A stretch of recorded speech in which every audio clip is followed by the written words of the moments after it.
Kłania się Państwu Grzegorz Siemiańczyk. Zapraszam na program Prosto z Parkietu. A dzisiaj porozmawiamy o rynku ETF-ów w Polsce, o tym, jak ten rynek może ewoluować, dlaczego nie stał się tak popularny jak w wielu innych krajach i czy to się w najbliższym czasie zmieni.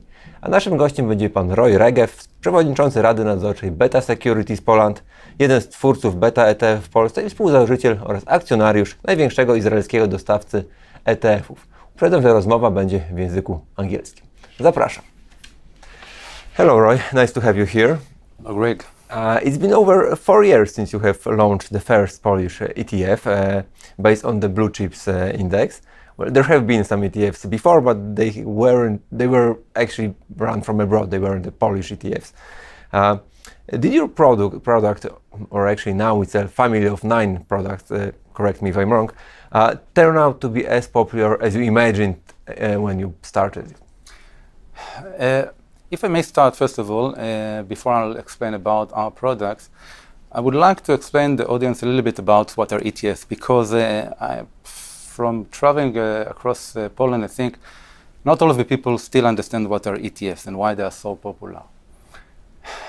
ETFs as of today are the most popular instrument all over the world, with 10 trillions of US dollar under management, 10,000 products covering almost every angle in financial markets, either if it's equities, bond, fixed income, commodities, real estate, you name it, you have it in ETFs. And what are ETFs? ETFs are like a regular fund, like a mutual fund, but with 2 unique characteristics. The first one is that they are tracking the performance of an index. So for example, if you have ETF on S&P 500, it will track exactly the performance of the S&P 500 index. If the index will go 1% up, the ETF will go 1% up. And the same goes with ETFs on NASDAQ, ETFs on VIX20 and whatever. The second important thing about ETF is that they are traded on a stock exchange like a regular shares. Most of the major indices in Poland, we have ETFs on VIX20, VIX40, SVG80, also on the TBSP and many others. And from month to month, we see more investors entering into those products, and we are very happy with that. And we believe also that the futures of ETFs on Warsaw Stock Exchange is even much bigger than it is now. I understand that if you want to earn as a supplier or an issuer of ETFs, you need a proper scale because the management fees are low. So you need a scale, a lot of assets and a lot of turnover. Do you think that you have already achieved this scale in Poland? We are on the way. Beta is currently managing 500 million zloty in our ETFs. I believe the potential of the ETF Polish market traded on the Warsaw Stock Exchange is more closer to 50 billion, and we will reach it. And as you said, ETFs are a product of scale because one of the advantages of ETFs is the low management fees. And the more asset we will have in our products, the lower will be our management fees. The average management fees right now in the world of ETF, in the US and Europe, is 0.4, is 40 basis points. If you can compare it to the regular mutual funds, the average management fees of mutual funds in the world is 1.6%. So it's a huge difference. And yes, we need a bigger scale. In some of the products, like MVIC40, for example, we already achieved that goal, and we continue growing the asset. And for the other, we have the time, we have the patience. We see day after day how we are breaking more walls within the Polish market, and we will definitely reach this goal. The ETF on MVIC40 is apparently the biggest success among your products. Why? How would you explain it? Why do you think that this one caught on so well? To answer to you that, we need to go to what are the advantages of ETF. What people need to understand that the main advantage that ETF became so popular are because of the return, because ETF that tracks the index for the long term provide better returns than active managers who try by stock picking to beat the index. And why does it happen? And I would like to ask you a question. When you're driving your car, which app you are using? Which gear? When you're driving your car, which app you are using while driving the car? Is it Google Maps or Waze? Yeah, Google Map. Yeah, I think most of the audience use one of those apps, not just in Poland, all over the world. Now, those apps are based on what I call knowledge of the mass, because those apps actually are based on all the knowledge of the traffic that exists within a specific moment, and they give us the best picture of the traffic in a specific moment. And eventually it provides us the most efficient way to go from one place to another. And your ability to find a specific way time after time, which is better than Google Maps or Waze, doesn't exist. This is what are ETFs. ETFs are the Google Maps and the Waze of financial market. They are also based on knowledge of the mass, because the price of the index comprises on every moment all the information of all the asset managers, all the day traders, all the hedge, everything is actually comprised within the price of the index. And the ability of even the most professional financial advisor or asset manager to think that he knows better than the index, that he knows to pick specific stocks time after time that will generate better performance than the index is almost impossible.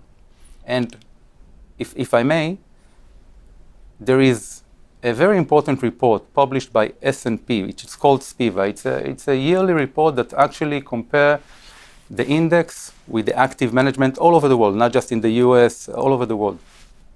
And you can see what I just told you in their report, because when you look on indices for long term compared with active managers, less than 10% of active managers succeeded in beating the index. So this is the first main issue, the better return. This is why MVIG is successful. The second thing that MVIG and also SVIG, actually, the small cap index, are becoming more and more important is because institutional understand that they have a lot of in their mind. You know, they need to manage a whole portfolio. They need to manage portfolio on the US market, on the Europe market, on the local market, equity, fixed income.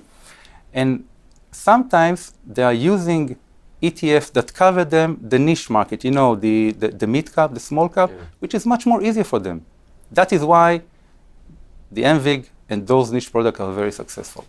Essentially, they're broader than the VIG20, and that makes them like a better choice for an average investor, because they offer broader,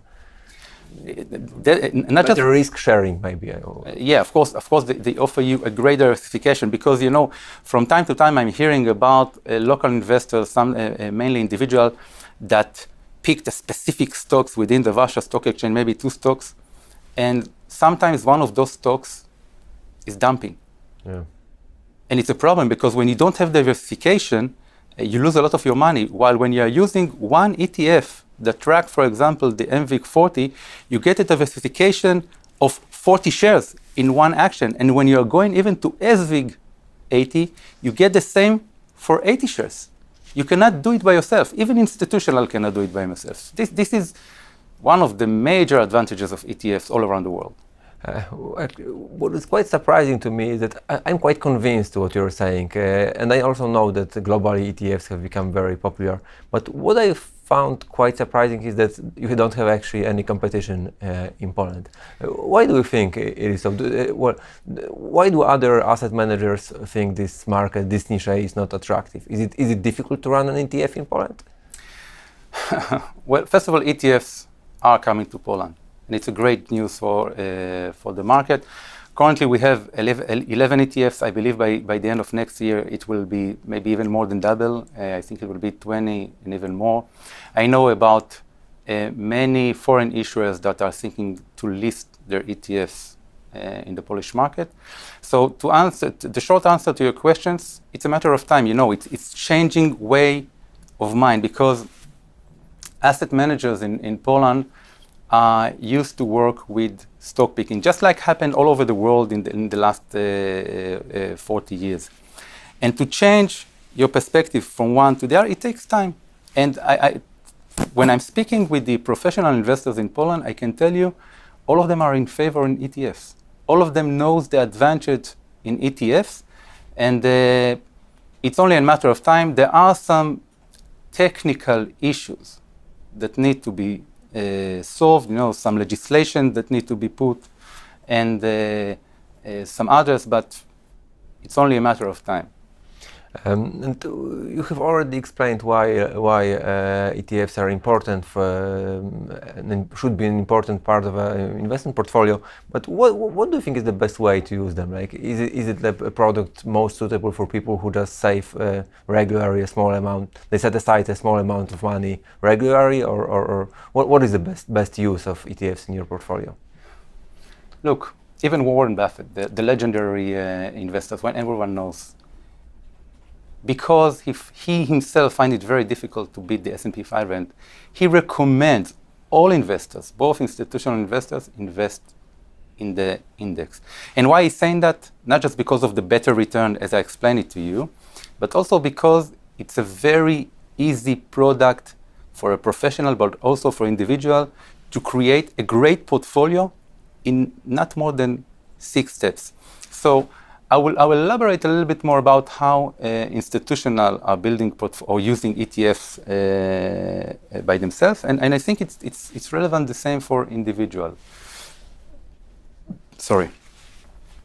So the main strategy institutional are using ETF is what it's called in the professional world a core satellite. Yeah. You have your investment strategy. Okay, you know how much you want to put in local fixed income, in local equity, in foreign fixed income, and that's it. And then you build a core portfolio. You can do it with your own team, or you can use an ETF. For example, you can use TBSP, you can use US aggregate bond market, you can use MSCI World. So this is the core, and it leaves your resources to do the active management, not for the whole portfolio with consuming a lot of resources, but on a very specific niches in your portfolio. So this is the base thing that investors, both professional and individual, can do. And the individual can do the same. You know, you can look what is the recommendation, and you can see it on a monthly basis of BlackRock, of Invesco, of PKO, of PKO, of what should be the portfolio. Usually it's segmented to 5 or 6 segments. And you can buy an ETF for each and every one of them. It will bring you a great portfolio, well diversified, very cheap portfolio. So this is one thing. The second thing, institutional and individual are using ETF, is when they would like to invest in niche segment. Okay, let's say I would like to invest in AI. Let's say I would like to invest in small cap. I don't want to put resources for this 2% of my portfolio. The best way for me is to find ETF and to do it. All right. Do you have any new ideas for some new products on the Polish market? Do you work on something? We have plenty of ideas. The main obstacle for us, it's time, and of course the phase of adoption of ETF in the Polish market. I'm coming from Israel. We are managing also an ETF company in Israel, one of the most successful in the Israeli market.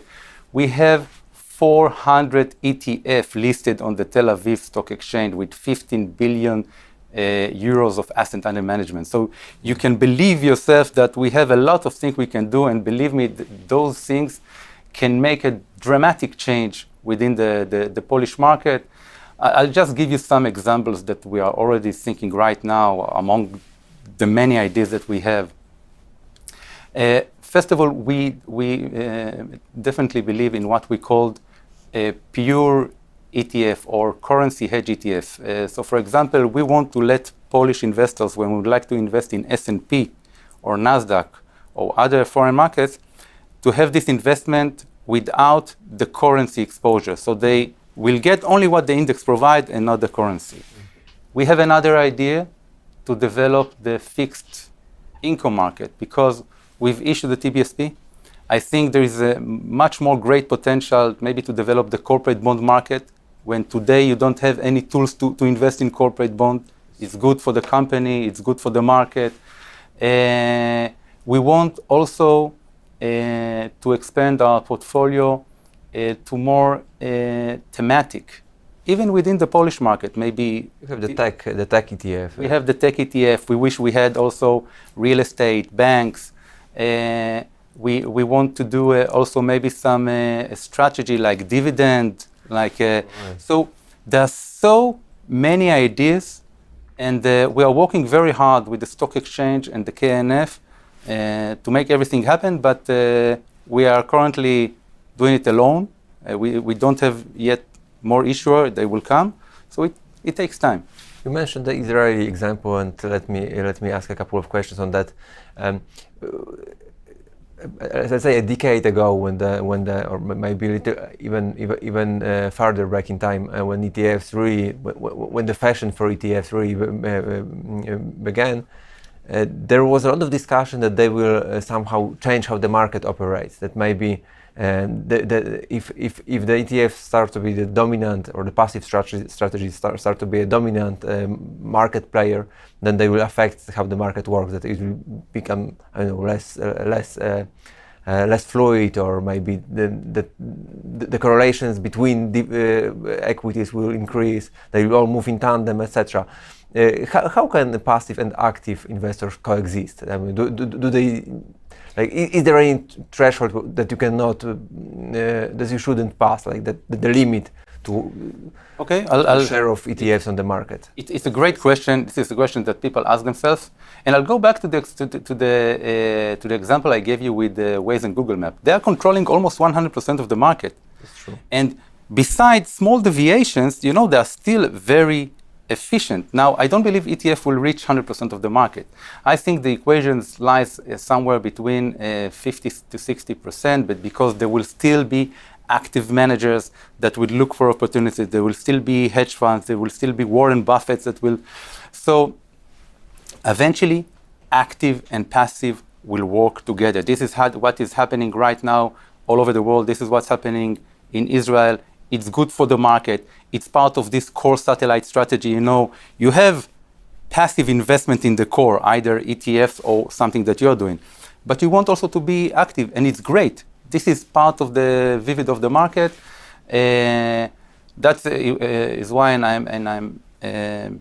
I'll point it again, active managers need to understand that they shouldn't be afraid of ETFs. ETFs will make their work much more better, much more efficient. It will make the market better. An ETF can be only as good as the underlying index, actually. And as it comes to the Warsaw Stock Exchange, major indexes, they were underperforming most of the global indices for a long time. Do you think that this affected the popularity of ETFs in Poland? And why? What would be your explanation for the weakness of the Polish stock market in general? Definitely, investor wants to buy successful indexes, and the Polish market is deviate because, from one hand, the VIG20 wasn't performing so good, but the SVIG80 performs very well, and you have the ability to choose between both of them, and we can see it, for example, that MVIG40 and SVIG80 has become very popular recently, and I believe also it will come to the VIG20. It will be also very popular. Regarding your second questions, why do I think the Polish market is underperforming? I think you have to understand that you are a young market. Okay, you exist 30 years. Even the Israeli market exists 40 or 50 years. So it takes time to create an efficient market, to bring high-quality companies. I think Warsaw Stock Exchange and the KNF are doing a great job with that. But I would like to tell you some very important thing in that matter that ETF can help. If I was the chairman of the KNF, or if I was the Minister of Finance, the main thing I will do is try to develop ETF on the Warsaw Stock Exchange. And the reason I'm saying that is not because ETFs are a successful product. It's because I know from my 20 years of experience in ETF that ETFs are a great instrument to make every market that are listed in it a successful market. Mm-hmm. And why is that? And I'll give you 3 main examples so people will understand why I think this is the main thing they need to do. Warsaw Stock Exchange is like a supermarket. It's a financial supermarket. It's a financial supermarket that it wants investors to come and buy products in it. Okay, it wants to buy equities. It wants to buy fixed income. And ETFs today are the number one attractors all over the world to bring new investors to every capital market. I don't know if you know, but 30% of the trading volume on US markets is conducted with ETF. So a stock exchange without ETF is like a grocery shop without milk, for example. The second thing, important thing that I would like to emphasize, ETFs bring more high quality to the financial market. And why is that? Today, when a company enters to MVIC 40, who could care less? Why could I care that I'm part of MVIC 40? I don't get anything out of it.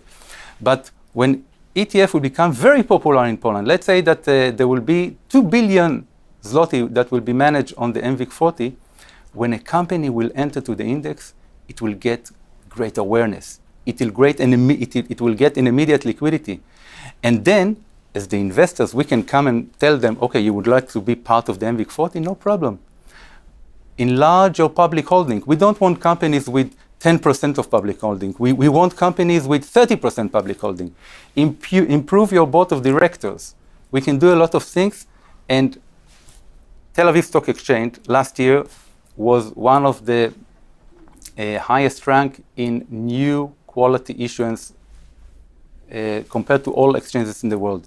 Okay. The main reason for that is because they told all those private companies, look, when you come to the Tel Aviv Stock Exchange, immediately you will get the awareness and the money from those from this ETF. Now, there are many other advantages that they can take. Also for the brokers that 30% in more activity, it's a lot of things to the broker, many issues. But I think that if the chairman of the KNF and the Minister of Finance will do that, it will be one of the main things they will be proud of after they will retire from their office. Right, Roy, the last question. A hot topic for the investment community. Actually, not only for the investment community. Let me ask you, AI? Yep. How do you think it will affect your business? Because I could imagine that if AI someday allows retail investors to pick equities cheaply and without and effortlessly, that could somehow undermine the benefits of ETFs. First of all, you have to understand that indexes are kind of a first stage of AI. What ETFs are doing, they are based on the knowledge of the mass, like ChatGPT is doing. What ChatGPT is doing is actually structuring all the information in the internet into one conclusion. So we are already in a phase, and I can tell you that today there are a lot of portfolio building that are based in AI. Frankly, actually saying most or a lot of the technologies that we are hearing right now, like even WhatsApp or AI, started from the financial market. So I think AI will do only good for a financial market and will bring more investors to financial market. It will make much more easier for them to trade, in those highly complicated market. But one thing I would like to emphasize about AI, because I get a lot of questions about AI. I can tell you that as we speak, there are at least 20 enormous technologies that have the potential to change the world. Now it's very difficult for all of us to track those 20 technologies when some of them we cannot even pronounce.